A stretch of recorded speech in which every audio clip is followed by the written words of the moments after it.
ലോക സൗഹൃദങ്ങളെ നിങ്ങൾക്കേവർക്കും പച്ചപ്പാണിൻ്റെ സന്തോഷം എന്ന ചാനലിലെ ഒരു പുതിയ വീഡിയോയിലേക്ക് ഹൃദയം നിറഞ്ഞ സ്വാഗതം. പച്ചപ്പാണിൻ്റെ സന്തോഷം ഇന്ന് നിങ്ങളെ കൂട്ടിക്കൊണ്ടു പോകുന്നത് പെരിയാറിൽ ചൂണ്ടയിട്ട് സ്ലോപ്പ് പിടിക്കുന്ന കാഴ്ചയിലേക്കാണ്. ഈ കാണുന്നത് പെരിയാർ മഴക്കാലം വലിയ മഴ കഴിഞ്ഞ് കുത്തനെ ഒഴുക്കൊക്കെ കഴിഞ്ഞ് ശാന്തമായി ഒഴുകുന്ന ഒരു പ്രദേശം. ചേരാമറ്റം ശ്രീകൃഷ്ണസ്വാമി ക്ഷേത്രത്തിൻ്റെ ബലിതർപ്പണ കടവാണ് ഈ പ്രദേശം. ഇവിടെ പെരിയാർ വളരെ ശാന്തമായി പരന്നൊഴുകുന്നു. ഒരുപാട് പേർക്ക് ഒന്നിച്ചിറങ്ങി ബലിതർപ്പണം നടത്തുന്നതിനുമൊക്കെ പെരിയാർ ഇവിടെ വരുമ്പോൾ ശാന്തമായി പരന്നൊഴുകുന്നു എന്ന് വേണം കരുതാൻ.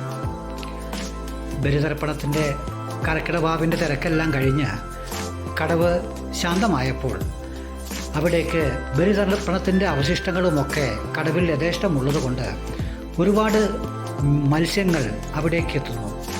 പ്രധാനമായും ഈ കടവിലെത്തുന്നത് സ്ലോപ്പിയാണ്. വലിയ സ്ലോപ്പി മത്സ്യങ്ങളാണ് എന്നവർ പറയുന്നു. നിരനിരയായി ഒരുപാട് ആളുകൾ ചൂണ്ടയുമായി ഒന്നും രണ്ടും ചൂണ്ടയുമായി ഒക്കെയാണ് ഓരോരുത്തർ തച്ചിനെന്നോണം ഇരുന്ന് മീൻ പിടിക്കുന്നത്.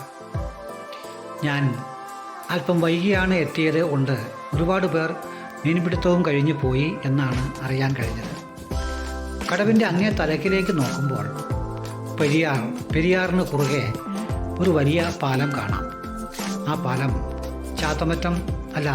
ചേരാമറ്റം സൈഡിലേക്കുള്ള ഒരു പാലമാണ്. അതിൽ എയർപോർട്ടിലേക്ക്, ഇൻ്റർനാഷണൽ എയർപോർട്ടിലേക്ക് പോകാവുന്ന പുതിയ പാലമാണ്.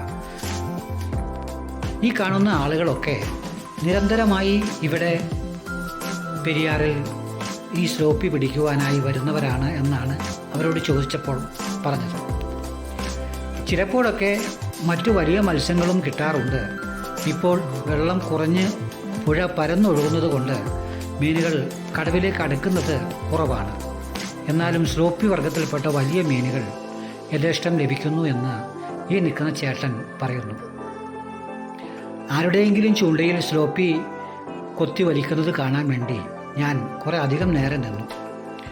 എന്നാൽ അവർ പറഞ്ഞു, ഇനി നിന്നിട്ട് കാര്യമില്ല, വെയിൽ മൂത്തു, അതുകൊണ്ട് മത്സ്യങ്ങൾ കടവിലേക്ക് അടക്കുക അല്പം വൈകിട്ടാവും എന്നവർ പറഞ്ഞു. എന്നിരുന്നാലും ഞാൻ കുറേ അധികം നേരം അങ്ങനെ കാത്തു നിന്നു. ഈ കാഴ്ചകൾ രസകരമായ കാഴ്ചകളാണല്ലോ.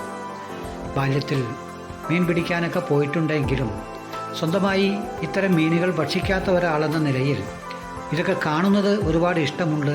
അതിനാൽ ഒരുപാട് നേരം അവരോടൊക്കെ വർത്തമാനം പറഞ്ഞ് ചൂണ്ട വലിക്കുന്നതും നോക്കിയിരുന്നു. പക്ഷേ അദ്ദേഹം വലിച്ചതിൽ മീനുണ്ടായിരുന്നില്ല. അങ്ങനെ ഒരു ചേട്ടൻ പിടിച്ചിട്ടിരിക്കുന്ന മീനുകളെ എനിക്ക് വേണ്ടി അദ്ദേഹം നെറ്റഴിച്ച് കാണിച്ചു തന്നു.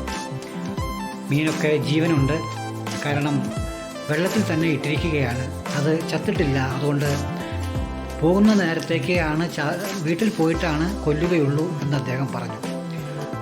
നെറ്റ് കൂട്ടിക്കെട്ടി പ്ലാസ്റ്റിക് വള്ളി മറ്റൊരു കുറ്റിയിൽ കെട്ടിയിട്ടിരിക്കുകയാണ്. അങ്ങനെ ആ ചേട്ടനോട് ചോദിച്ചപ്പോൾ അദ്ദേഹം അയൽവക്കത്തുള്ള ഈ പുഴയുടെ തീരത്തുള്ള ഒരാൾ തന്നെയാണ് എന്നാണ് അദ്ദേഹം പറഞ്ഞത്. അങ്ങ് ദൂരേക്ക് ഒത്തിരി പേർ ചൂണ്ടയുമായി ഇരിപ്പുണ്ട്. അവരുടെ ആരുടെയും കയ്യിൽ മീനുകൾ കൊത്തിയിട്ടില്ല, കാരണം അവരൊക്കെ ഇപ്പോൾ വന്നതേ ഉള്ളൂ. ഈ ചേട്ടനാണ് ആദ്യം വന്നത്. അതിനാൽ അദ്ദേഹത്തിൻ്റെ മീനിയുമൊക്കെ ഒന്നുകൂടെ വിശദമായി കണ്ട് ഞാൻ ഇന്നത്തെ ചൂണ്ടപിടുത്തമൊക്കെ ആസ്വദിച്ച് മീൻപിടുത്തമൊക്കെ ആസ്വദിച്ച് ഇന്നത്തെ കാഴ്ചകൾ ഇവിടെ അവസാനിപ്പിക്കാൻ നോക്കുകയാണ്. എൻ്റെ ചാനൽ സബ്സ്ക്രൈബ് ചെയ്യാത്തവർ പച്ചപ്പാണ്ട സന്തോഷം യൂട്യൂബിൽ കയറി സബ്സ്ക്രൈബ് ചെയ്യുക. എന്നെ കാണുകയും കേൾക്കുകയും ചെയ്ത നിങ്ങൾക്കേവർക്കും സന്തോഷവും നന്മയും നേർന്നുകൊണ്ട് ഇന്നത്തെ കാഴ്ചകൾ അവസാനിപ്പിക്കുന്നു. Good bye.